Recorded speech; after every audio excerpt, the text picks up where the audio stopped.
Hello, my friend. Today I will tell you another long-forgotten legend. Close your eyes and let the magic transport you to Middle-earth. Our journey begins.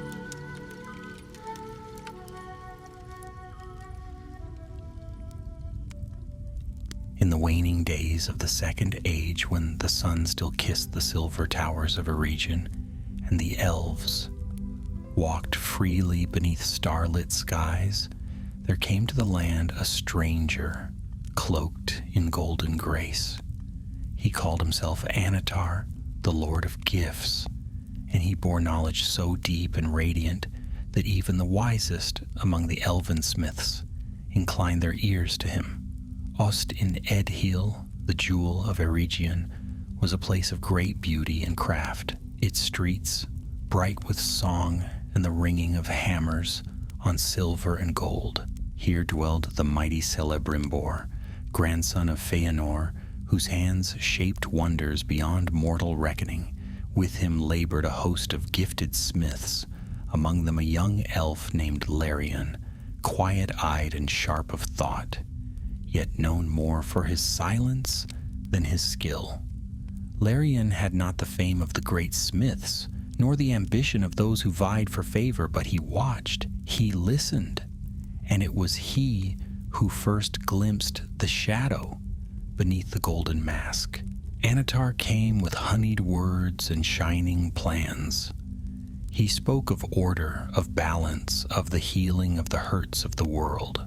He shared secrets of craft unknown even to the Noldor, techniques that made silver sing and stone remember the shapes of stars. To Celebrimbor, who longed to remake what was lost, Anatar was a gift beyond imagining. And yet, there were those who whispered unease. A few of the older elves, those who remembered the ruin of Beleriand and the dark years beneath Morgoth's shadow, frowned when Anatar passed. "Too much we were given in the beginning," murmured one, "and now too much is offered again." But such voices were few, and they dwindled as the marvels grew. Laerion's own master, an elf named Meglor, was among those uneasy. He had once fought beneath Gil-galad's banner, and though his hands now shaped jewels rather than blades, his eyes still watched as one who had seen fire fall from the sky. Meglor often stood apart in the forge, arms folded, lips tight. One evening beneath the trees, where the golden leaves of the Malorn trees shimmered in twilight, Meglor spoke to Larion in hushed tones.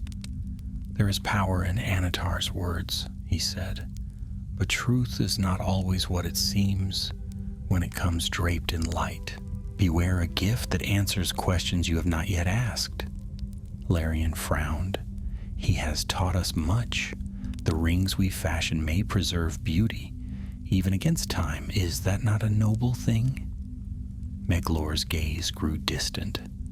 Noble things are often used to mask ignoble aims. Then only days later Meglor vanished.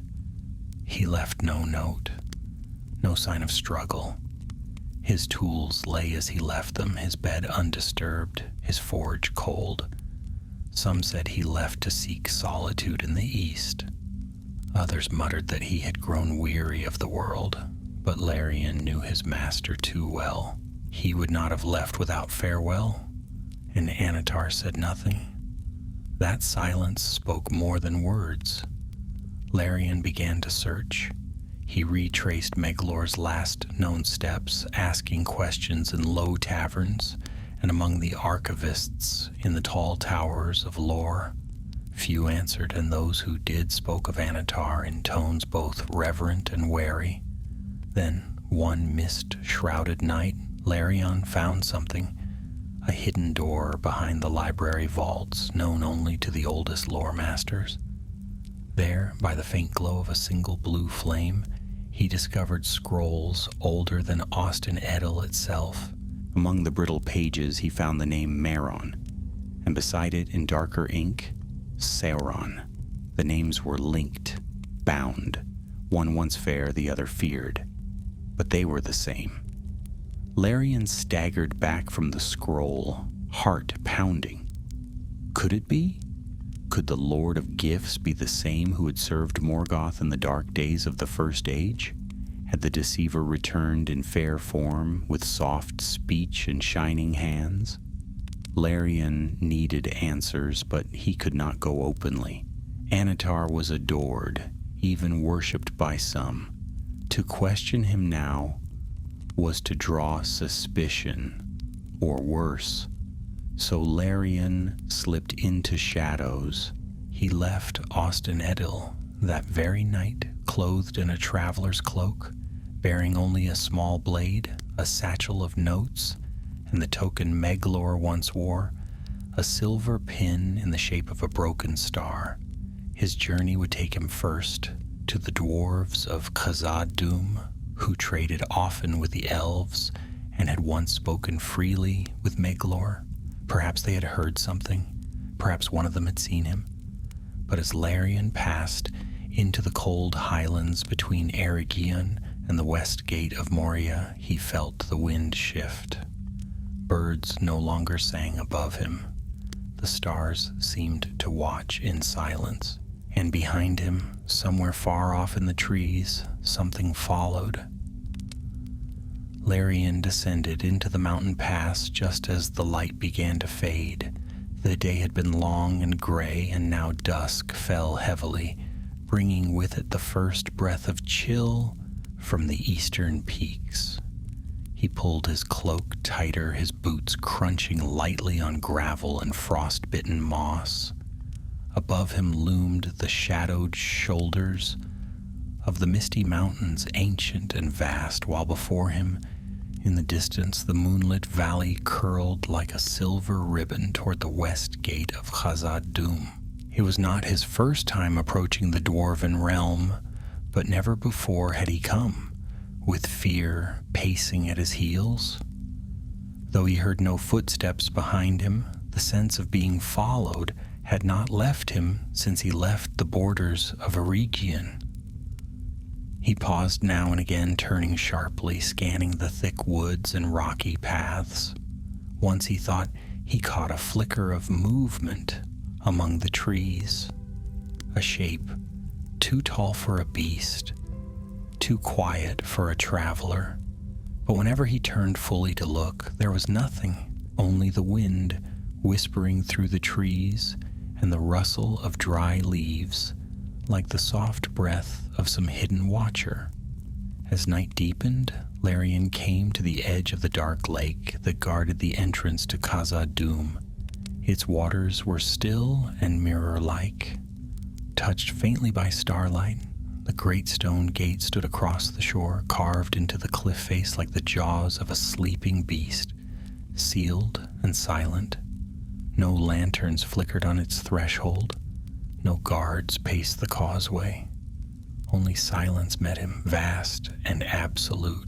He waited there for a time, unsure whether to call out or knock, remembering that the dwarves opened their doors to few, and less so by night. But Meglor had once spoken of a friend among them, Thorn, a smith of Durin's folk, who had long traded with the elven craftsmen of Eregion. If any among the dwarves would speak with him now, it would be Thorn. Larian took a cautious step to the water's edge, then another. He raised his voice steady and clear, in the tongue of the dwarves, learned long ago from his master. "Open in the name of friendship and the forge," he called, "for one who seeks truth beneath stone." There was no answer. He waited a long moment more, then turned to go, only to freeze as a deep rumble echoed from the mountainside. The gate, vast and dark, groaned as unseen gears turned. Slowly, ponderously, the stone doors parted just a crack, and warm torchlight spilled out like the breath of the mountain. A single figure stood there, broad and squat, silhouetted against the fire glow. "You speak old words, elf," the dwarf said, his voice like gravel over steel. Few of your kind remember them. I come in peace, Larian replied, and with questions. The dwarf regarded him in silence, then stepped aside and waved him in. The halls of Khazad-dûm were as Larian remembered, vast caverns lit by roaring braziers, their walls veined with silver and gold, the sound of hammers ringing far off in the deep places. Yet there was a tension in the air, as if the stone itself held its breath.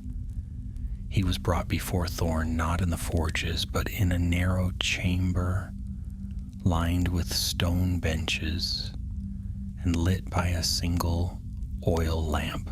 The dwarf smith was older than Larian remembered, his beard streaked with gray, his arms still thick as tree trunks. He squinted at the elf with a frown, then motioned him to sit. I hoped I wouldn't see any of you here again, not so soon, Thorn muttered. But you wear Maglor's token, so speak. Larion wasted no time. He's missing. No one in Austin Edhill knows where he's gone. Some think he left by choice. I think otherwise. Thorn narrowed his eyes. You think he was taken? I think he was silenced. The dwarf grunted, clearly displeased. That's a dark thought, and dangerous. Larian leaned forward. Did he come here? Did he speak to you before he vanished? There was a long pause, then Thorn sighed. He came. 2 weeks ago he was troubled, spoke of secrets buried in light, said your people were being deceived by one you trusted. He didn't name the one, but he spoke as if the very forge of a region were under siege, not by armies, but by whispers. Larion felt a chill settle in his chest, and then he left, said he needed to find something in the east, something lost in the days of the War of Wrath, a place he called Lomendur. Larion blinked. That name? It is not Elvish. No, Thorn said grimly. It is black speech, or what little was known of it before the tongues of Mordor rose in full. He believed it to be a ruin, once a fortress of Sauron himself, in the earliest days, before even Numenor rose, a place of hidden knowledge. Larion stood. I must follow him. You're a fool if you do, Thorn growled. Whatever Maglor sought, it's buried for good reason, and if you believe Anatar is not what he claims. He paused, then added more quietly, then you are already hunted. I know, Larian said. I've felt eyes on me since I left Eregion. Then you'll not return if you go east, Thorn warned. Mark me. Larian bowed low. If I do not return, tell Celebrimbor that the fire has already reached the door. And with that, he left the mountain halls behind, following the moon eastward. He journeyed for 2 more days, passing beyond the lands known to most elves. The forests thinned, giving way to windswept plains and lonely hills. On the 3rd night, he found a hollow between 2 crags and lit no fire, eating only dried bread and water. As he lay staring at the stars, he heard movement again, footsteps too steady to be beasts, yet too soft to be of men. He did not sleep that night. By dawn, he stood upon the ridge above a deep valley where no road ran. There, half buried in the earth and cloaked in bramble, rose a broken tower of black stone. The wind carried a foul scent from below, and somewhere in the shadow of the ruin, a voice whispered his name. The ruin lay like a buried wound in the valley below, half swallowed by earth and time. Thick brambles choked the base of the tower, and dark ivy clung to its broken walls like ancient scars. From where he stood on the ridge, Larian could see that the structure had once been greater, perhaps a fortress or watchtower, though no banner flew now, and the stone bore no sigil of any realm he knew. The stones themselves were blackened as if burned from within, and even in daylight a shadow clung to the ruin's bones. He descended slowly, carefully, picking his way through the scree and tangled grass. The air grew still the nearer he drew, and the wind that had carried whispers the night before now held its breath. No birds sang here, and no beasts moved in the undergrowth. Only the ruin watched, silent and waiting. At the base of the tower, Larian paused. A wide archway yawned open, its upper stones cracked, but still standing. Vines draped across it like a curtain, thick and thorned. He hesitated only a moment before drawing his blade and slashing them aside. The edge caught and tore with a dry rasp, and the vines fell in curling pieces to the ground. A bitter smell rose from their sap, sharp and unpleasant. Inside, the ruin was cold. The air carried the scent of stone dust and old fire, as though the walls still remembered their burning. Shafts of pale light slanted through the cracks above, revealing a floor littered with rubble and ash. Some pieces bore the faint curve of once smooth carvings, sigils perhaps long worn away.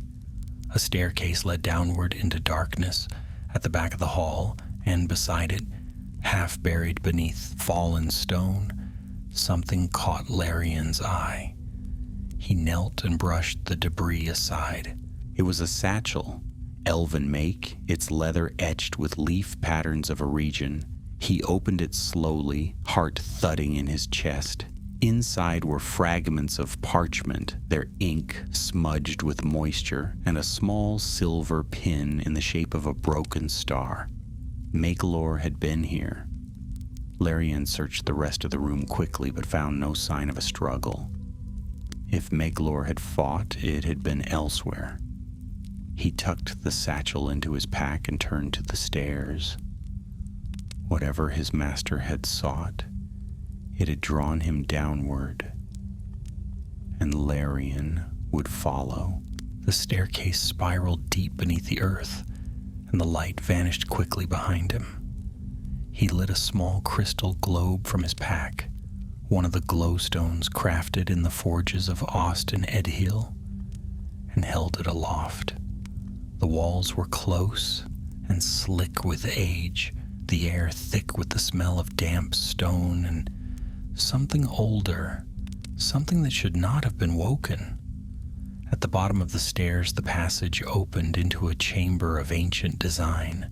The walls were lined with alcoves, and within them sat statues. Tall, grim figures whose faces had been deliberately marred. Some had been decapitated, others scratched until their features vanished. Larian moved cautiously among them, holding his light high. The carvings were older than Eregion, older perhaps even than Beleriand. One of them bore an inscription in a tongue Larian did not recognize, though he marked the characters carefully in his notes.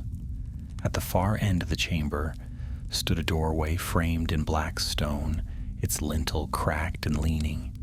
Faint carvings lined the arch, but time had worn them nearly smooth. Larian stepped through into a room so wide, his light barely touched the far walls. There, in the center, stood a great table of obsidian, and upon it, strewn like cast bones, were fragments of broken crystal. He approached slowly. Among the shards lay a metal circlet, twisted and blackened, its surface marked with strange runes. It pulsed faintly in the glowstone's light, not with magic but with memory, as though it had once held something vast and terrible. Larian reached out and touched it. A sharp pain flashed behind his eyes, and for a moment the chamber melted away. He stood on a black plain beneath a sky of fire, a vast army arrayed before him, elves and men and monsters locked in battle. A great shadow loomed above them, a figure crowned in flame, wielding a mace that cracked the earth with every blow. Then the vision shifted, and Larian saw the same figure kneeling before a different throne, its head bowed, its golden mask gleaming. A voice echoed in his mind, low, smooth, and filled with menace. You will give them hope, then take it from them. He staggered back, gasping, and the vision vanished. The circlet clattered to the stone. Anatar, Sauron. It was true. The Golden Lord of Eregion and the Lieutenant of Morgoth were one and the same. He had hidden his nature behind a fair mask, cloaked in gifts and wisdom, but beneath it beat the same cruel heart. Larian now understood what Miglor had feared and why he had come here. But as Larian gathered the circlet and his notes, a new sound reached his ears, the whisper of boots on stone, not echoing from above, but from the corridor behind him. He killed the light at once, plunging the chamber into darkness. Flattening himself against the wall, he held his breath. The footsteps stopped just outside the chamber, a faint scrape, metal on stone, a drawn blade, then a voice, low and cold, speaking in a tongue not meant for elven ears. Larian did not understand the words, but he felt their intent. Search, find, destroy. He moved silently, circling the chamber's edge. At the far wall, he found a narrow crack, perhaps once a vent or escape shaft. He slipped through it, scraping his shoulder against the stone, and found himself in a narrow tunnel that angled upward. He climbed quickly, the sounds of pursuit growing fainter behind him. After what felt like hours, the tunnel opened behind a waterfall not far from the tower's base. He emerged soaked and bruised, blinking in the daylight, but alive. He did not look back. With the circlet wrapped and buried deep in his pack, and the weight of dark knowledge pressing on his mind, Larian turned west. Eregion awaited, and with it, the hard truth that Sauron walked freely among his people, and they did not see the mask he wore. But now Larian had seen it, and it would cost him dearly. Larian's return to Eregion was far from swift. The roads he'd once traveled freely now felt colder, more uncertain. He avoided the main paths and chose the woodland trails, the old hunter's tracks and hidden valleys where only wind and foxes had walked in years. He traveled by night when he could, slipping through the shadows with his hood drawn low, and his hand ever close to the hilt of his blade. There were no more signs of pursuit after his escape from the ruin, but the memory of the unseen foe that had followed him through the tunnels remained like a weight on his chest. He thought often of the circlet he now carried in a hidden compartment of his pack, wrapped tightly in cloth and leather. He dared not touch it again. He had glimpsed its purpose and the one who had made it. That Sauron had walked the earth once more in fair form was no longer a question, and what he planned with the elven smiths of Eregion was becoming clearer with each step Larian took back toward home.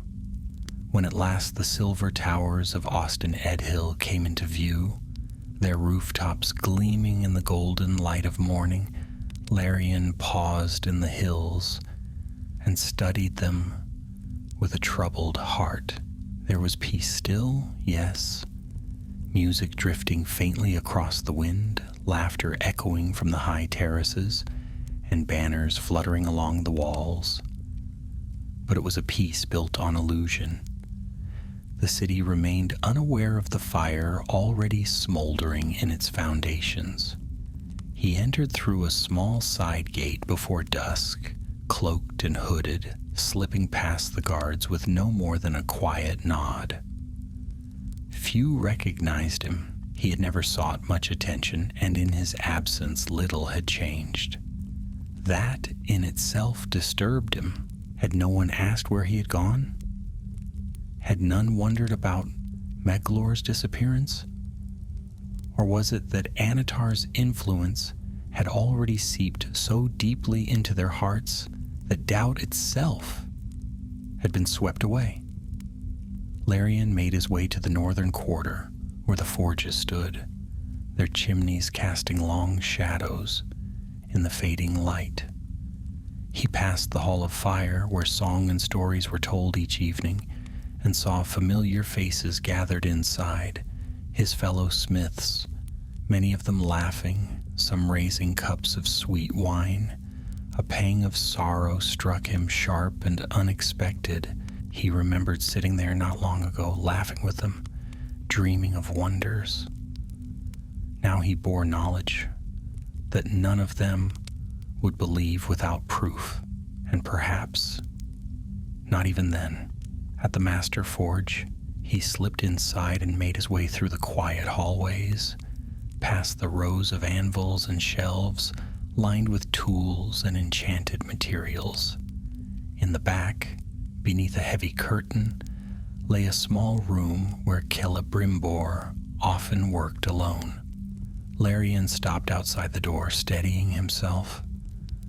The circlet was hidden in his satchel. The scrolls from the ruin were tucked inside his cloak. All that remained was to speak the truth. He knocked once. A pause followed, then the door opened slowly. Celebrimbor stood within, tall and silver-haired, his hands still smudged with soot. He blinked in surprise, and for a moment, joy lit his eyes. "Larian," he said softly, "we feared you lost." "I nearly was," Larian replied. "May I speak with you alone?" Celebrimbor studied him, then stepped aside without a word. Larian entered, setting down his satchel and removing the scrolls first. He began to speak quickly, telling the tale as clearly and simply as he could. Meglor's disappearance, the hidden scrolls, the black ruin, the vision from the circlet. He showed everything, notes, drawings, even the bruises from his climb through the tunnel. And he did not spare the fear in his voice when he spoke of the figure in the dark, or the name written in two hands, Mehron and Sauron. At first, Celebrimbor said nothing. He took the scrolls with careful hands, turning them slowly, reading in silence. When he looked up, his face was pale. "You are certain?" he asked. "Anatar, Sauron?" Larian nodded. "He wears a fair form, yes, but his voice, it is the same I heard in the vision. His presence twisted the air around that ruin. He has come not to aid us, but to bind us." Celebrimbor set the scrolls down and turned away, pacing to the far wall. For a long time he stood with his back to Larian, hands clasped behind him, breathing slowly. "I believed him," he said at last, voice low. "We all did. He offered knowledge we did not possess. Not dark magic, not domination, but healing, preservation. The rings were meant to preserve beauty against the slow decay of time." Larian stepped forward. "But at what cost? What power flows through the heart of those rings? And who taught us how to shape it?" Celebrimbor turned, his eyes alight now, not with sorrow, but with grim resolve. "He helped us begin the forging of the 9, he said, and taught the foundations for the 7. But the 3, those are mine. Mine alone. Hide them," Larian said at once. "Hide them where he cannot reach." "I shall," Celebrimbor replied, and in that moment he looked more like the grandson of Feanor than ever before, brilliant and unyielding. But if what you say is true, then it is already too late to undo what has been done. Larion nodded. Then we must be ready for what follows. They spoke deep into the night, making plans in hushed voices, while outside, the lights of the city burned softly, and the elves of Eregion danced and sang beneath the stars, still unaware of the shadow that had passed through their gates long ago. When the sun rose, Larion left the forge and walked the high walls of the city. From there he could see the lands stretching far in every direction, green forests to the west, golden hills to the south, and beyond the horizon, the lands of men. Somewhere out there, Anatar walked still, weaving his lies with golden thread, shaping the world to a dark design. But now at least someone knew, and the mask had cracked. The days that followed were tense and quiet. Celebrimbor, outwardly unchanged, returned to his duties as Lord of Eregion, walking among the smiths, guiding their work, answering their questions with calm authority. But beneath that surface calm, there stirred a storm. The scrolls Larion had brought were hidden in the deepest vaults beneath the master forge, locked in iron chests, enchanted with warding spells drawn from the oldest tongues. The circlet from the ruin was sealed away, even deeper, placed within a stone casket and buried beneath molten silver. Only 3 in all, Eregion knew of its existence: Larion, Celebrimbor, and Neradhel, the quiet lore master of the Northern Towers whose memory reached back to the days of Beleriand. Anatar continued to visit the forges, smiling as always, offering his wisdom freely. He praised the craftsmanship of the rings, encouraged the smiths in their work, and asked no more questions than he ever had. Yet to Larion, everything about him now seemed wrong. The softness of his voice, the way he lingered near the Hall of Elements, his interest in the lesser rings, the ones made without Celebrimbor's hand. It was a performance now, a well-rehearsed act, and beneath it, Larion could almost feel the heat of the fire burning behind the mask. They spoke but once in those days, and the moment was brief. Larion had been crossing the lower gardens at dusk, a bundle of papers under one arm, when Anatar appeared beside him as silently as moonlight falling through leaves. He walked with a casual grace, his golden robes trailing softly behind him, his eyes clear and bright as ever, fixed gently on Larion's face. "You've returned," he said, with a smile that might have fooled anyone else. "I have," Larion replied, keeping his voice even. "Did you find what you were looking for?" the Maya asked. Larion met his gaze. "I found answers." Anatar paused, tilting his head slightly, as if puzzled or amused. "And do they bring you peace?" "No," Larion said quietly, "but they've made the truth harder to ignore." For a brief instant, Anatar's smile faded. His eyes narrowed just a fraction. Not enough for a less observant elf to notice, but Larion caught it. The flicker of something ancient and cruel, buried deep behind that perfect face. Then the smile returned, and Anatar inclined his head politely. "May your path remain clear, Larion," he said, before turning away and vanishing into the twilight. That night, Larion warned Celebrimbor that they had been marked. "He knows," he said. "Maybe not everything, but enough." "I think he's always known," Celebrimbor answered, poring over maps of hidden roads and strongholds. "He's simply been waiting for us to act first." So they did, Within the week, Celebrimbor sent the 3 rings away, Vilya, Naria, and Nenya, each hidden in secret places, entrusted to those beyond Sauron's reach.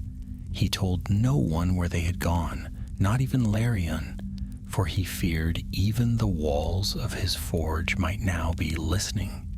The lesser rings remained, too many to move quickly, but they no longer mattered. They were gifts meant to ensnare kings and lords, mortals who would crave power over death and time.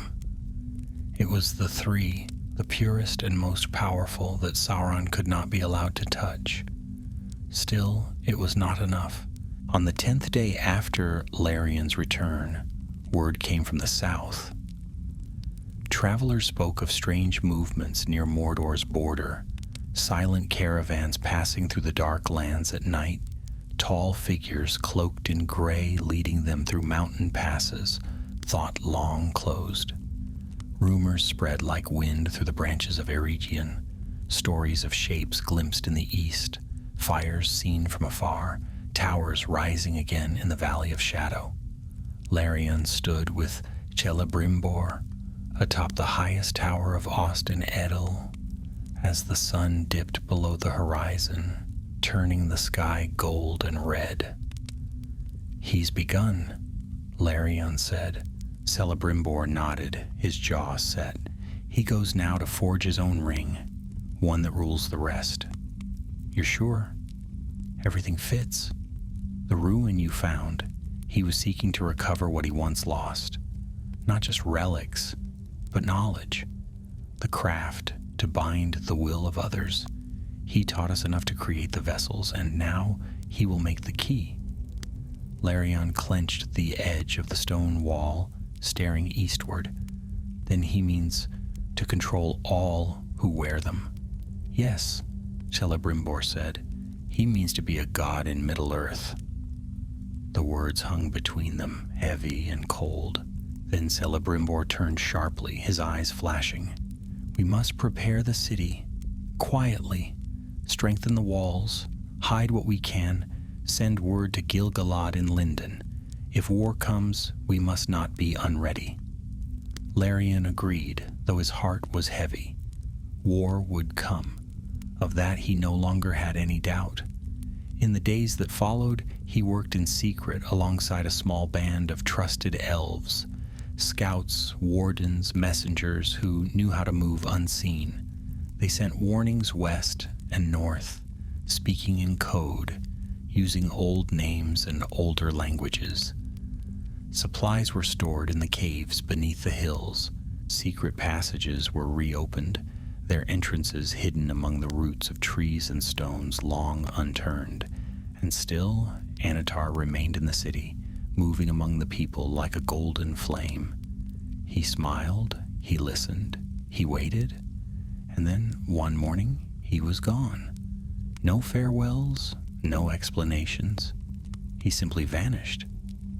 Celebrimbor knew what that meant before the day had ended.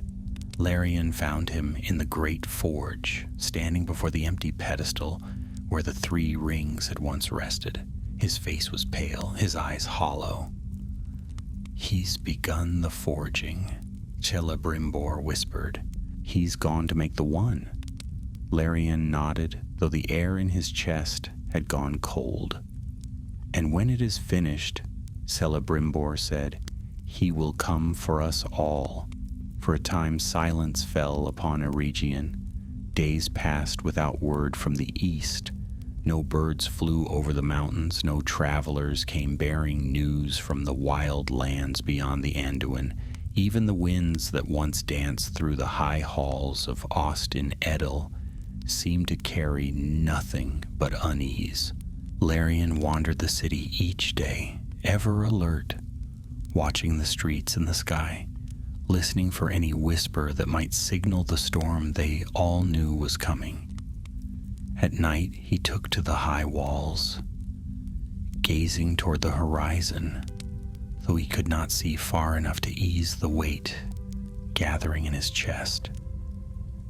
Then, as the month turned and the stars wheeled above the towers, in unfamiliar shapes, a change came.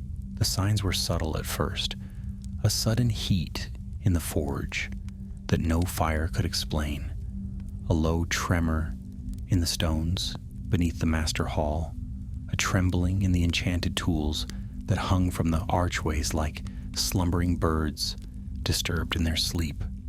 The elves felt it, though most could not name it, and a strange silence began to take hold of the forge halls.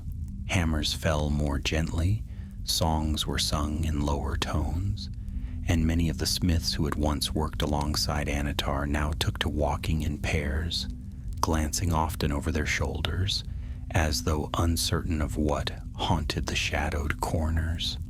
On the third night of this silence, as Larian walked the winding stair to Celebrimbor's tower, he felt it too, a sudden stillness in the air, as if the world itself had paused to hold its breath.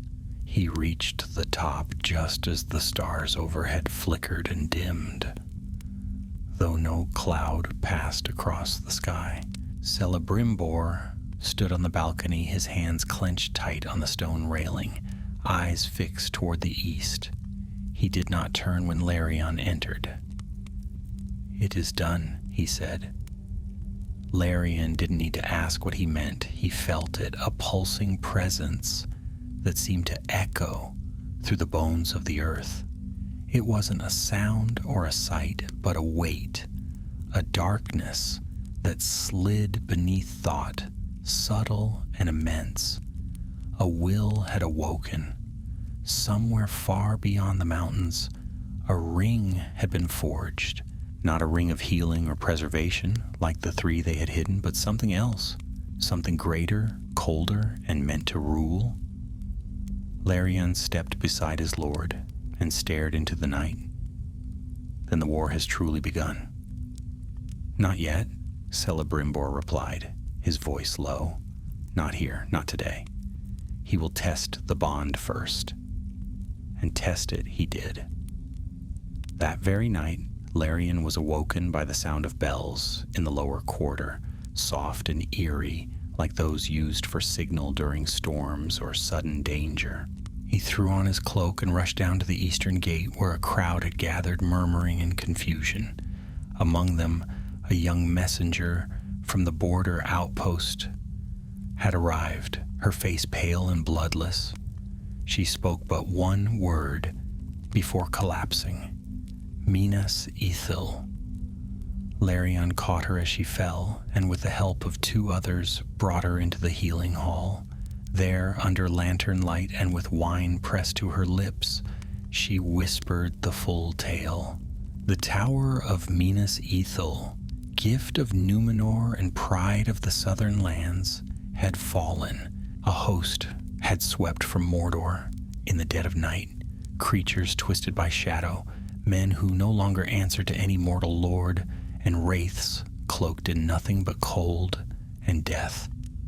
No banner had flown over their ranks, no herald had spoken their purpose. Only one symbol was seen: a ring, black and burning, graven on the shields of the enemy. Celebrimbor received the news in silence, then dismissed the council and summoned Larian to the vaults beneath the master forge. There, in the glow of white flames and ancient runes, they opened the casket that held the circlet Larian had found in the ruin weeks before. The metal still shimmered faintly in the enchanted light, but now the runes across its surface pulsed like a heartbeat. "He has called the power home," Celebrimbor murmured. "Every trace of his old craft, every piece of himself that he once gave to others, he is drawing them back into the one." Larian felt a chill settle on his spine. And if the others still wear the rings, then he can find them, influence them, perhaps even control them. Celebrimbor's hands curled into fists. "That is why we must act before he comes here." That night they sent out swift riders, elves cloaked in gray and blue, each carrying word to the hidden bearers of the three. They were to scatter, to vanish into lands beyond even the maps of the Dunedain, and to reveal the rings to no one, not even to their own kind. Celebrimbor entrusted each message with a unique cipher, known only to himself and one other, Naradel, the lore master. Meanwhile, Larion took charge of preparing the city's defenses. Though Austin Edel was not built for war, the smiths turned their hands now to blades and armor, and the wards upon the gates were strengthened with fresh spells. Secret doors were sealed, the paths into the mountains mapped anew, and the people of the outer villages were quietly moved behind the walls.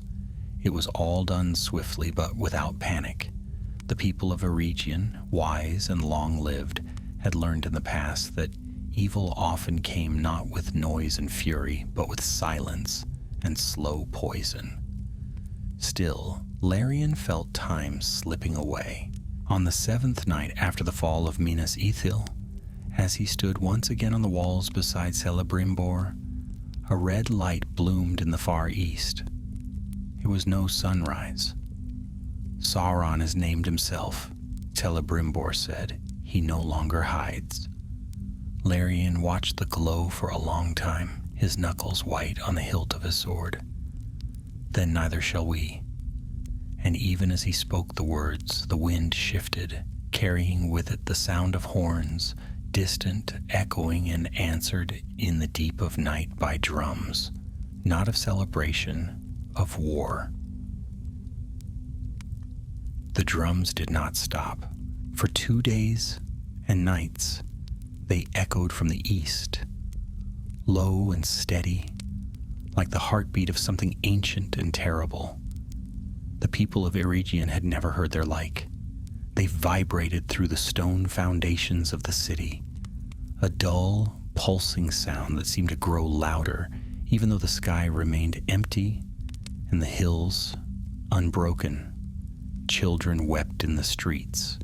Elders took to whispering the names of the Valar under their breath, and though no enemy yet stood at their gate, the forges rang with iron and steel as never before. Larion slept little.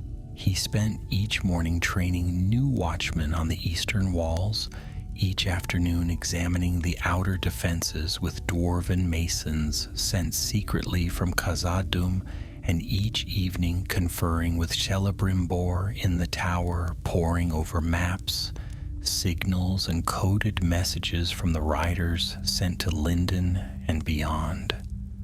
No word had returned from Gil-galad yet, but the stars above Eregion told the truth plainly. The hour was late.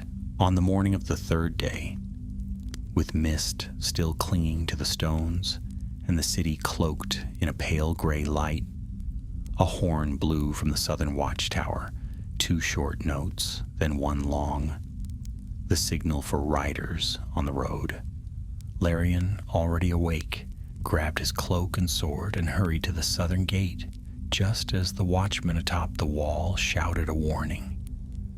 A small company of elves galloped into view across the fields, their horses foaming with sweat, and at their head rode a woman in silver mail, her cloak torn and stained with ash. It was Elenith, a captain of the border scouts, and she did not wait to dismount before speaking. "They are coming," she said, voice hoarse from wind and smoke. 3 hosts at least, 1 through the southern woodlands, 1 from the east, and 1 crossing the Glanduin. They bear no banners but fire, and they do not hide their number. I have seen their vanguard, orcs, wolves, and worse. He has loosed them all. Celebrimbor received the report in silence, then dismissed the council and walked to the great hall of the forge where the smiths had gathered. There, beneath the high-arched ceiling and the flickering lanterns, he stood before them not as a craftsman, but as a lord of the Noldor. His voice rang through the hall, clear and unwavering. Long have we labored to preserve beauty, to shelter wisdom, to defy the slow ruin of the world, but now comes a darkness that does not creep, it marches. Sauron in fair form deceived us, and now he comes in truth, not to barter, not to plead, but to conquer. He seeks our rings, and through them the mastery of all free peoples. But he shall not take them. We will not yield. A great cry rose from the smiths, fierce and bright. Larian saw hope kindle in their eyes, not foolish hope, but the kind forged in hardship, tempered by truth. They were not warriors by birth, but they would fight as one. Preparations began in earnest. The walls were strengthened with enchanted stone, the outer courtyards reinforced with barricades of thick timber and steel. The river gates were sealed and the lower forges converted into armories. Scouts rode out to harass the flanks of the advancing armies, setting traps among the hills and drawing maps of the enemy's movement. Still, it was not enough. On the seventh day, smoke was seen in the east, black and thick, rising behind the trees like a storm. Villages beyond the forests had been taken. Refugees trickled in, bringing tales of slaughter and flame, of strange creatures who moved without sound, and of a tall figure in black and gold, watching from the hilltops, his eyes like fire beneath a silver helm. Larian knew it was him. He was seen only at a distance, but wherever he passed, the enemy moved with purpose, as if his will shaped the tide of war. The orcs fought harder in his presence, the wolves howled with greater fury, and even the dead seemed to linger longer where his shadow fell. That night Larian sat with Celebrimbor in the library, where scrolls and ledgers had been replaced with swords and arrows. They had grown gaunt in recent weeks, their faces pale from long nights and bitter news. Yet they burned still with the fire of purpose.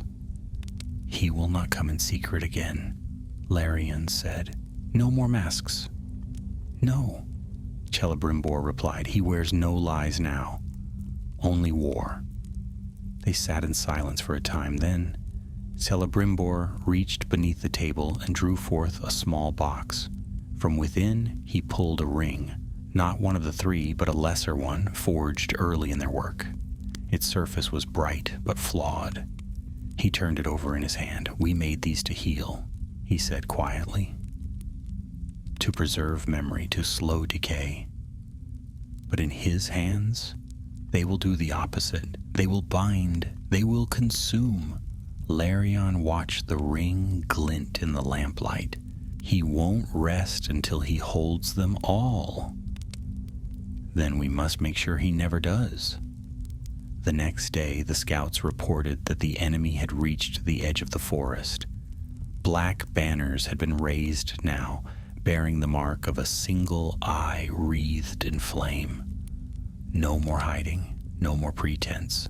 Sauron had named himself. Celebrimbor gave the order to seal the inner gates. Families and scholars were moved to the upper quarters, deep within the city's heart. The river paths were flooded, washing away bridges and trails the enemy might use. Still, Larian knew these were not delays. They were defenses meant to buy hours, not victory. At dusk, Larian stood upon the high tower and looked eastward. The sky was red with fire, and in the far distance he saw movement. Lines of torches, like rivers of flame, marching slowly toward the city walls. They were still days away, but they did not falter. They would come and they would break themselves upon Eregian's stones, or else the city would fall, and with it all hope of stopping the One Ring from enslaving the world.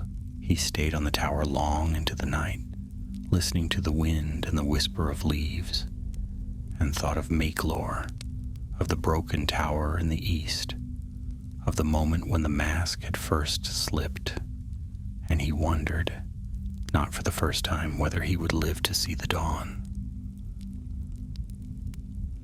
The next morning dawned gray and silent. Mist clung to the towers of Austin Edel like veils of ash, and no bird sang in the trees. It was the sort of morning that did not feel like morning at all, as if the sun itself were hesitant to rise. Larian walked the city walls before the bells sounded, checking the watchposts and speaking quietly with the guards. Most were elves he knew by name. Smiths turned soldiers, scouts turned sentries. They looked tired, but their eyes were clear. They knew what was coming. By midday, the mist had lifted enough to reveal what lay beyond the fields. Black shapes moved in the distance, slow, measured columns of soldiers stretching across the horizon like a dark tide. At their front came orcs in iron helms, bearing long spears and crude banners, followed by larger beasts with crooked limbs and snarling mouths. Behind them in more orderly ranks marched men, not wild men of the east, but those wearing the black and red of Mordor, eyes fixed forward, faces hidden behind iron masks. And above them all, standing atop a black chariot drawn by wolves the size of horses, was the dark figure Larian had seen only in dreams. He was tall, wrapped in flowing robes of sable and bronze, his helm forged in the likeness of a crown with points like teeth. His face was veiled by shadow, but his presence could be felt across the plain. Where he passed, the air itself seemed to bend, as though the world bowed without meaning to. Sauron had arrived. Celebrimbor called for the last council before the siege began. The lords of the forges, the captains of the city guard, the healers, the scribes, all gathered in the great hall beneath the forge tower, their voices low and urgent. Larian stood beside his lord, listening carefully as the final defenses were confirmed. Secret escape routes had been prepared should the city fall. The hidden vaults had been sealed with spells that only Celebrimbor could break, and most importantly, the 3 rings remained hidden beyond the city, far from Sauron's reach. But it was not only tactics they discussed. There was a question that hung heavily in the air, one no one wished to speak aloud. What if he came not with fire, but with words? Larian knew the possibility well. Sauron was a deceiver before he was a conqueror. He had once walked among them as Anatar, smiling and generous, offering gifts no other could give. He had won their trust not with power, but with promises. What if he tried again? What if he stood at their gate and asked for parley? Celebrimbor looked around the room, meeting each pair of eyes in turn. "If he speaks," he said, "we do not answer, not one word, not to him nor any he sends. The time for speech has ended. The time for masks is over." That afternoon, Larian took to the ramparts again. He stood beside Captain Eleneth as the enemy continued to gather, building siege towers and dragging forward great engines of war made from twisted trees and bound bones. All across the eastern plain, fires were lit and the sound of drums returned, louder now, echoing through the hills like thunder. Yet the city remained still. The archers waited with arrows nocked, the gates stood firm, and the walls hummed faintly with enchantments placed there in ages past.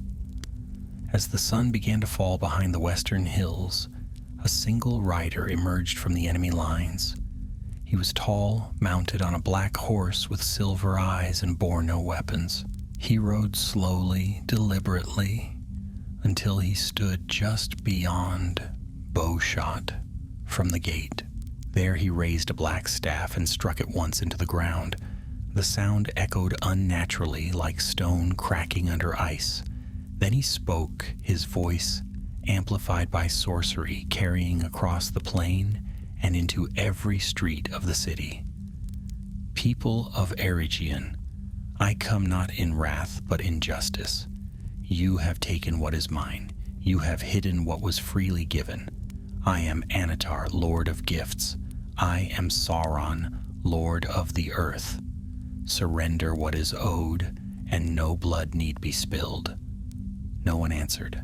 Larian glanced to his right and saw Celebrimbor standing just inside the gate, watching through the narrow slit of a tower window. His face was unreadable. The rider waited. When no reply came, he turned his horse and rode back, slow and silent as before. That night the drums resumed, and this time they did not stop. The first assault came at midnight. A wave of orcs rushed the eastern wall, shrieking and howling, bearing ladders and grappling hooks. Fire arrows lit the sky, but the defenders were ready. Elven archers struck with deadly precision, and boiling oil poured from hidden vents above the gate. The ladders were broken, the siege towers turned to ash, and the orcs who reached the wall were cut down swiftly. Larian fought alongside the guards, his blade singing in the moonlight. He moved like the wind, cutting down a snarling warg that leapt the barricade, then parrying the axe of a masked man who fought without fear or pain. The enemy did not retreat easily. They fought as though driven by a will greater than their own. By dawn, the first wave had broken. The fields before the walls were littered with bodies, and the fires burned low. But the defenders had not escaped unscathed. Many were wounded, and a dozen had fallen. The healers worked without pause, and the dead were laid to rest. In silence, Larian stood once more upon the eastern wall, his arms streaked with blood and ash, his chest heaving with exhaustion, but his eyes remained sharp. He looked out across the plain, now veiled in smoke, and saw the next wave forming, siege towers rebuilt, battering rams prepared, more legions arriving from the south. And behind them all, the dark figure still stood, unmoved. He had not raised a hand, not yet. For 3 days, the siege raged. Each dawn brought fresh waves of attackers, and each night fell red with firelight and sorrow. The walls of Ost-in-Edhil held, but they trembled under the weight of war. The enemy was tireless. Whenever a tower burned or a siege ram splintered, another rose in its place, dragged forward by chains and beasts from the dark. The elves fought with courage and precision, their arrows flying true, their blades flashing silver against shadow. Yet they were few, and the enemy was many. And behind every charge, every scream of orc and clash of steel, was the presence of the one who did not strike, but watched.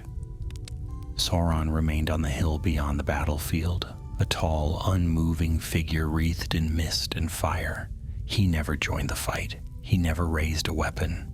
And yet Larian could feel the pressure of that will, pressing down like a second weight in the air, heavy as iron and just as cold.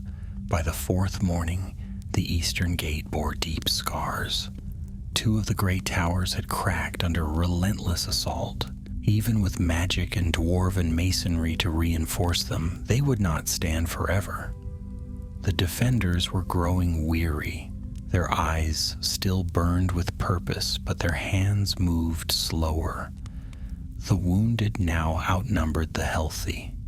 Supplies were low, and the healers worked through every hour of the day and night, their rooms crowded with beds, some of them silent, covered with white cloth. Larian walked those halls in silence. Whenever he was not on the wall, he passed faces he recognized, smiths, scouts, apprentices he had trained beside, singers whose voices once filled the hall of fire. They lay now with eyes closed and bodies still, too tired to sing or speak. Some would never rise again, yet there was no despair. No one begged to flee, no one asked when help would come.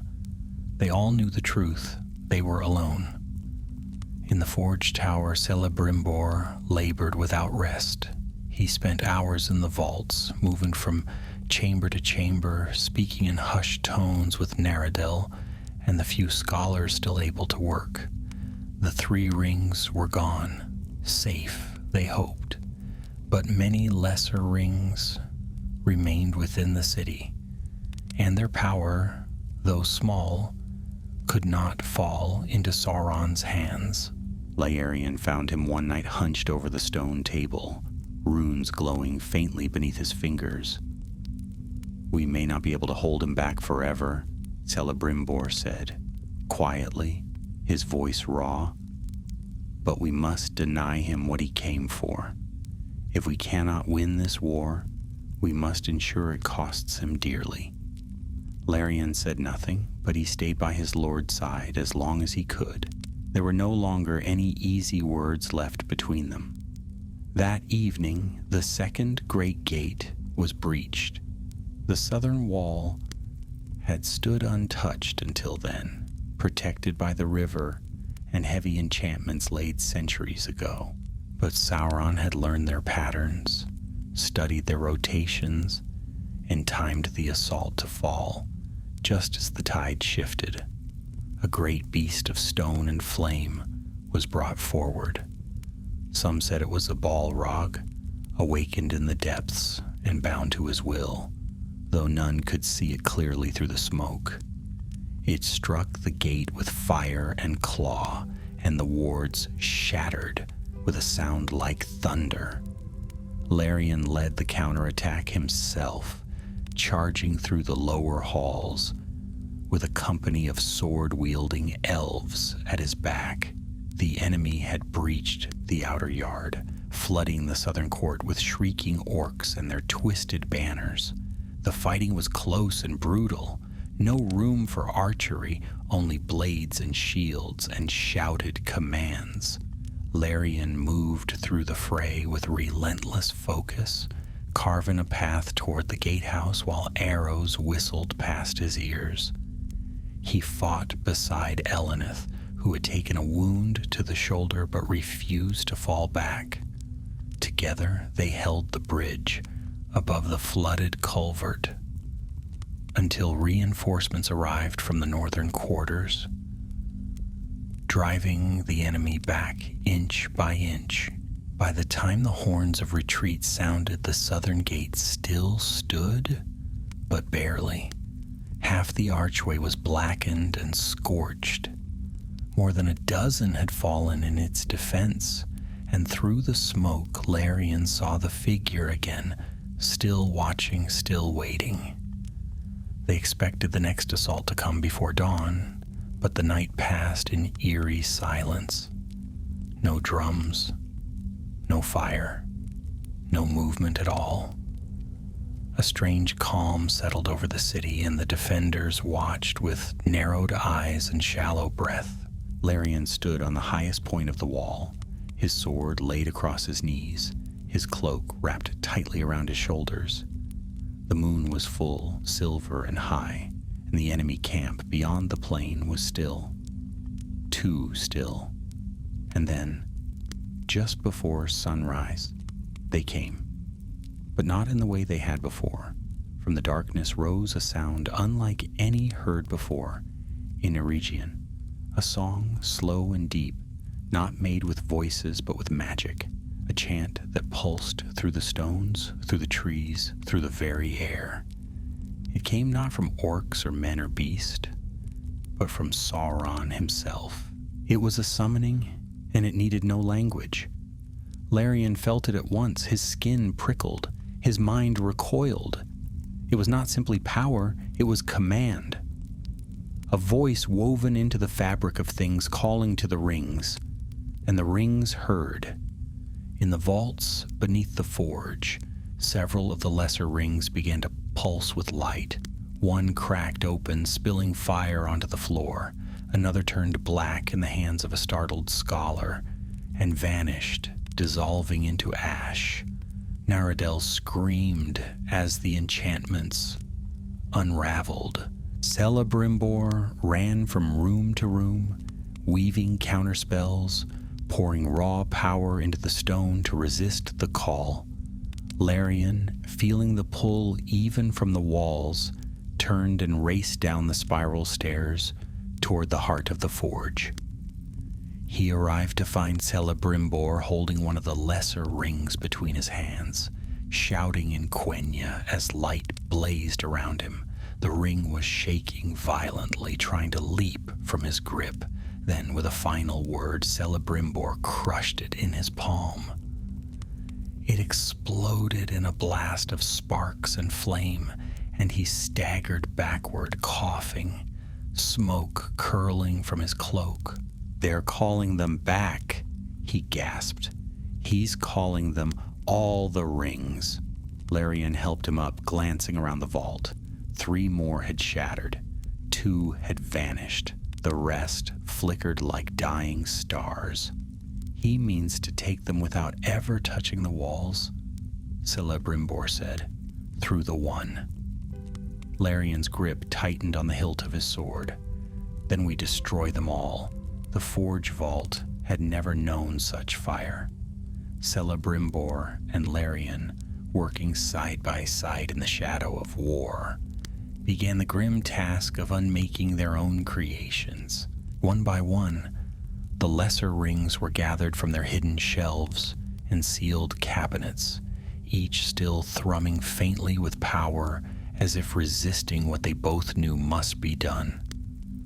There were over a dozen remaining, some adorned with stones from the rivers of the south, others etched with runes that had taken years to perfect. Larian recognized several he had helped craft with Maglor, and his hands trembled slightly as he lifted the first to the anvil. The forge blazed white-hot, stoked beyond its usual heat by spell and flame, and Celebrimbor stood at its heart like a figure from legend, silver hair shining with sweat and ash. His hammer, forged in the first days of Austin Edhill, rang out like a bell each time it struck. The sound was not mournful but furious, every blow an oath, every shattered ring a denial hurled into the face of Sauron himself. Larian took the hammer next, hesitating only a moment before raising it high and bringing it down on the ring he held. There was a burst of light and a wave of heat, but the metal split clean, its glow fading into nothing. They worked without pause, hour after hour, until only 2 remained. One was a gift to the dwarves, shaped with mithril and obsidian. The other had been woven with the essence of a star flower, its purpose to slow illness in the gardens of the healers. Larian reached for the latter and stopped. For a brief moment he saw the forge as it had once been, full of song and firelight, with Maglor laughing beside him and the scent of warm metal in the air. The past flickered like a dream across his vision, and then it was gone. He took the hammer and brought it down. By dawn, the vault was quiet. They stood amid the remains of what had once been their greatest hopes. Twisted fragments, shattered stone, scorched glass. Larian sat on the steps near the central anvil, wiping soot from his brow, while Celebrimbor walked the room slowly, as though bidding farewell to something unseen. The rings were gone, all but the 3, and those were beyond Sauron's reach, for now. The sun rose behind a veil of smoke, casting a dim gold light across the city. Outside, the enemy had not yet moved. The chant had ceased. The drums were silent. Larian stepped outside to the courtyard and found the defenders staring eastward in confusion. No horns, no torches, no arrows. It was as though the entire army had fallen asleep. Celebrimbor joined him shortly after, a faint bruise on his temple from a burst of light during the last ring's destruction. His eyes were red from smoke and weariness, but clear. He looked to the hills beyond the walls and narrowed them slightly. "This is no retreat," he murmured. "He is waiting." "For what?" Larian asked. A moment, a break in the stone, a hesitation. He turned toward the tower. "Come, we'll not give him one." But before they reached the door, a horn blew from the northern gate. Larian turned at once and ran through the inner halls, sprinting up the narrow steps to the northern watchtower. The guards at the top pointed wordlessly into the hills beyond the river, where a line of riders had appeared. Cloaked figures, tall and pale, mounted on black horses and flanked by soldiers in silver and blue. The lead rider carried a white banner stitched with the 7 stars of Lindon. Larian's heart surged. "It's Elrond," one of the guards whispered, "and Galadriel rides with him." Relief swept through the city like a summer breeze after a long storm. The gates were opened, and the riders poured in, bringing with them a force from Lindon. Archers, healers, scouts, and provisions, too long delayed by Sauron's cunning. Elrond dismounted and strode straight to the forge tower, his expression grim despite the faint smile he offered when he saw Larian. "You've held well," he said. "Far better than any could have expected." "It's not over," Larian replied. "He's not finished." "No," said a soft voice behind them, "but neither are we." Galadriel stepped from her white horse, her golden hair braided in a war knot, her eyes like twin moons in the firelight.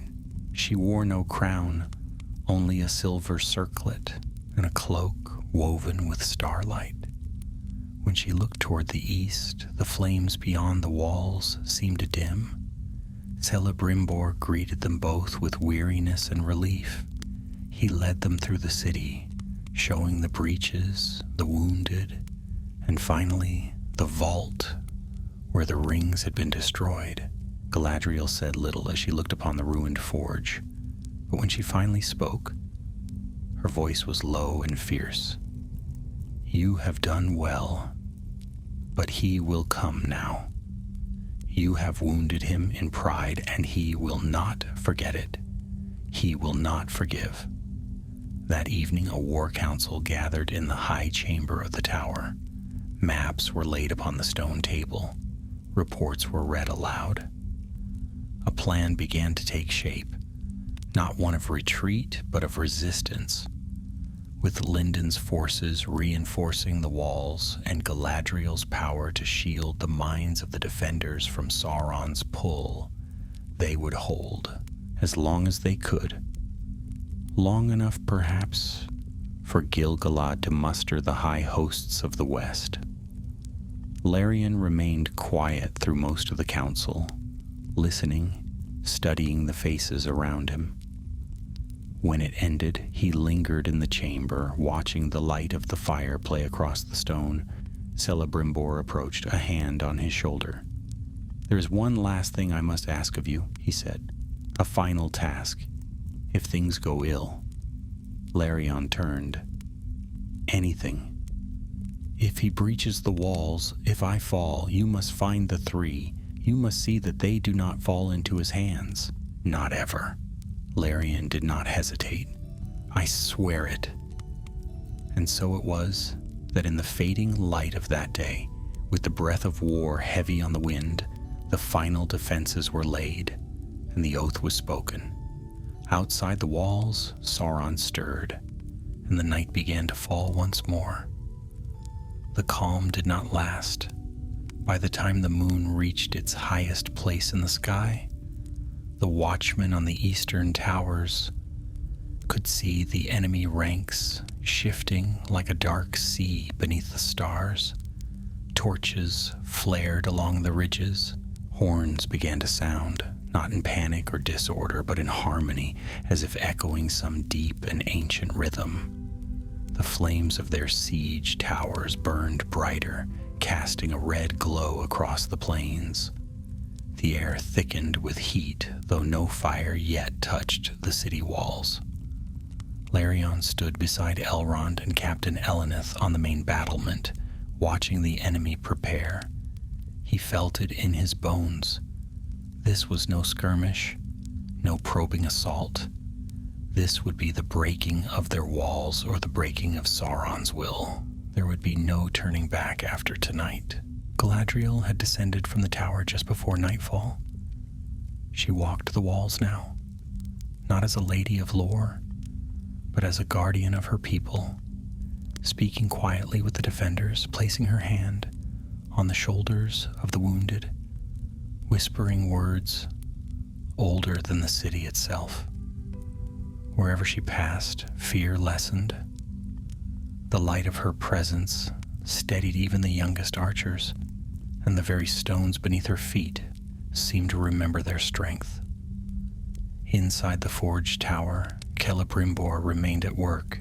Though the rings were destroyed and the three scattered, he still believed something could be done to disrupt the one. He worked now not with hammers or fire, but with words, ancient counterspells drawn from the deepest lore of the Noldor. Larion had offered to help, but the elven lord had only shaken his head. "If I fail, you must carry what remains," he'd said. "You must remember." So Larion returned to the wall. When the attack came, it came from all sides. The enemy surged forward like a flood. Thousands of orcs charged beneath a barrage of arrows and stones, their weapons clashing against shields and gateposts. Trolls came behind them, pushing great siege rams carved with fell symbols. From the north, a line of beasts wrapped in iron chains slammed against the gates, roaring as fire spilled from their jaws. The southern quarter was struck by siege towers, taller than any they had seen before, their sides crawling with soldiers bearing torches and hooks. The defenders answered with fire of their own. Archers loosed flaming arrows that turned the siege towers into pyres. Elven mages unleashed bursts of wind and light that shattered ladders and scattered orc ranks. At the river gate, the warriors of Lindon fought like silver flame, swift and unyielding, their swords gleaming in the darkness. Elrond led them, his shield rising against the black spears of the east, his sword striking with precision that left silence in its wake. Larion fought at the eastern gate. He did not tire. He did not retreat. Each time an enemy reached the wall, he met them with steel and fury, his blade dancing through the chaos. Elenith fought beside him, still bandaged from her earlier wound, but unwavering.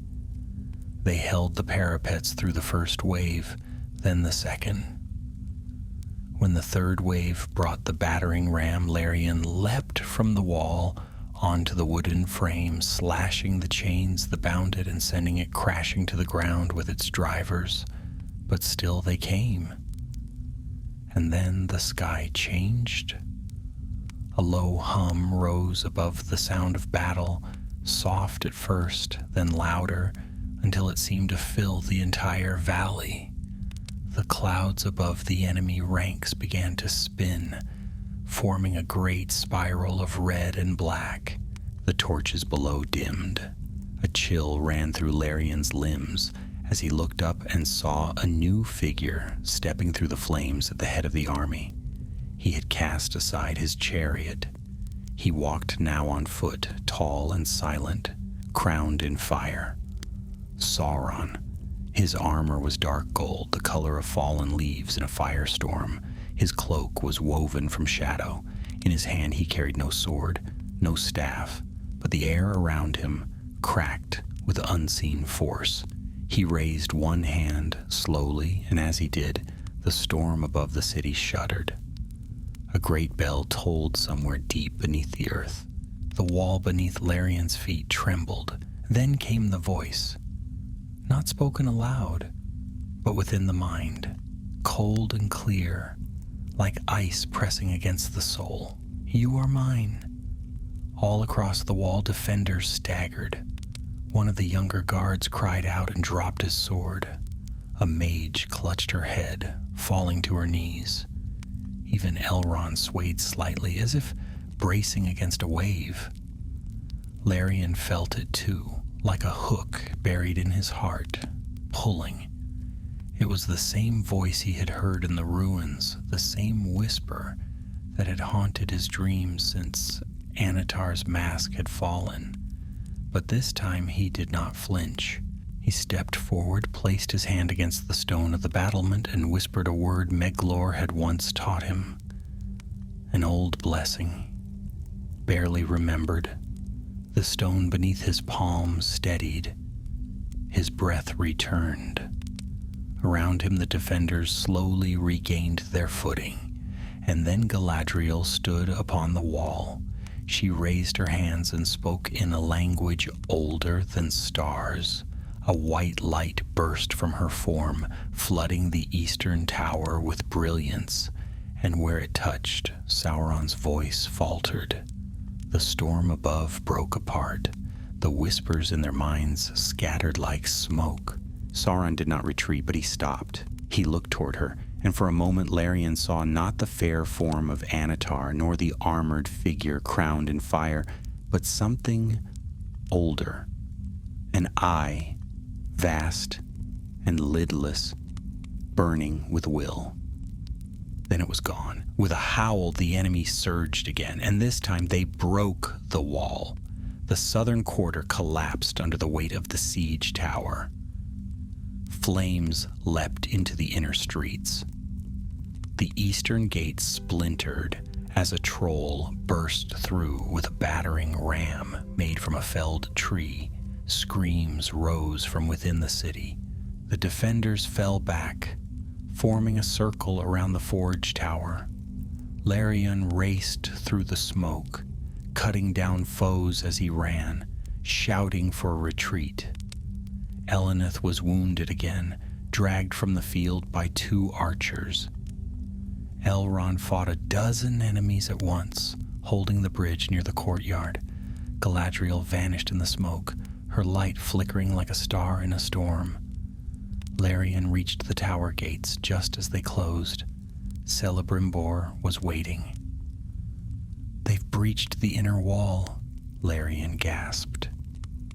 "I know," the smith replied. His face was calm, too calm. "Then we have little time left."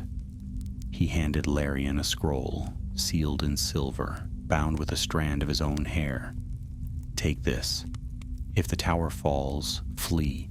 Find Gil-galad. Find the bearers. They must know what we've learned." "I won't leave you," Larian said, voice tight. "You must." Outside, the sound of battle grew louder, and above it all, the footsteps of Sauron approached. The last stand of Austin Edil began as the tower bells rang one final time. The great forge hall, once a place of fire and learning, now echoed with the clash of steel and the cries of the wounded. The enemy had broken through the final gate. They poured into the lower levels of the city like floodwater. Orc and troll, Easterling and warg, all bearing the mark of the Eye. And behind them, moving with slow and unstoppable purpose, came Sauron himself. Larian stood with Celebrimbor in the heart of the forge tower, the scroll clutched tightly in one hand, the other resting on the hilt of his blade. Flames danced along the walls, casting shadows that twisted like specters. The defenders who remained had gathered in the outer halls, forming a ring around the inner sanctum. Elrond was among them, wounded at the shoulder but unbroken, and Galadriel stood near the staircase, her light dimmer now but still burning, her gaze fixed on the door. "They've come through the lower passages," Elrond reported, breathing heavily. "The outer courtyard is lost. We'll hold them as long as we can." "No longer than that," Celebrimbor replied, lifting a sword from the table and turning toward the great doors of the forge. "If he reaches the heart of this place, he'll find what he came for. Proof of our defiance, of what we built and what we destroyed." "He mustn't take it," Larian said. "Not the scrolls, not the memory of the rings, not your name." "He won't," the elven smith promised. "But you must go. Now." Larian hesitated. He looked between his lord, whose face bore the proud weariness of one who had given all, and the door beyond which fire and ruin awaited. For a moment it felt wrong to leave, to run while others stayed to fight. But he knew what Celebrimbor had given him was not just parchment and ink. It was history, it was warning, it was hope. With a heavy heart, he nodded once and turned to go. Galadriel stepped into his path. "Take the western tunnel," she said, "through the vaults. There's a way beneath the hill, hidden behind the foundation stone. It leads to the woods beyond the city. My wardings still hold there, for now." Larian met her gaze. "Will you hold the tower?" She did not smile, but her eyes, deep as moonlit water, seemed to soften. "As long as breath remains." He bowed, the gesture swift and silent, then vanished into the smoke and stone. The hidden path took him deep into the belly of the tower, past chambers carved with forgotten runes, beneath the shattered remains of the lower archives, and into a narrow passage choked with dust. He moved quickly, his torch casting long shadows ahead of him. The walls pressed close, and the sound of the battle above faded to a distant thunder. Once he stumbled over a broken stair. Once he passed a skeleton, an ancient dwarf, long dead, clutching a rusted blade. He offered a silent word of respect and moved on. At last he came to the vault. Beneath the foundation stone, the air was still here, untouched by fire or war. With a whispered word, the spell-woven seal cracked open, and a gust of fresh, cold air met his face. Beyond it lay the tunnel, narrow but clear, and at its far end the green shimmer of the woods. He did not look back. Behind him, Austin Edhill burned. At the tower, the defenders made their final stand. Elrond fought like one who knew the weight of ages rested on his shoulders. Galadriel stood at the threshold, her power blazing as she repelled wave after wave of the enemy. But even her light could not hold forever. The enemy was endless, and behind them the darkness moved with purpose. Celebrimbor remained in the forge, standing alone at the central dais where the rings had once been born. The chamber shook with each blow against the outer doors. Smoke seeped from the vents above, and sparks danced in the air. When the doors finally broke and Sauron stepped across the threshold, his armor gleaming like molten gold, Celebrimbor did not flinch. "So you come at last," he said, voice steady. "The mask is gone. There's no lie left to wear." Sauron did not speak. He raised one hand, and the forge fires roared higher, as if summoned to his command. The runes on the walls burned red, and the very air trembled. Celebrimbor lifted his blade. "You'll find nothing here," he said. "Only what you've lost." And then he charged.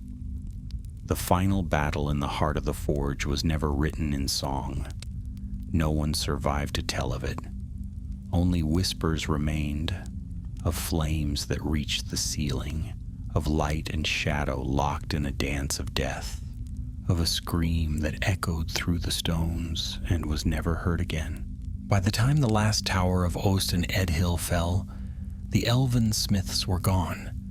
Galadriel had vanished, her light extinguished in the ruins.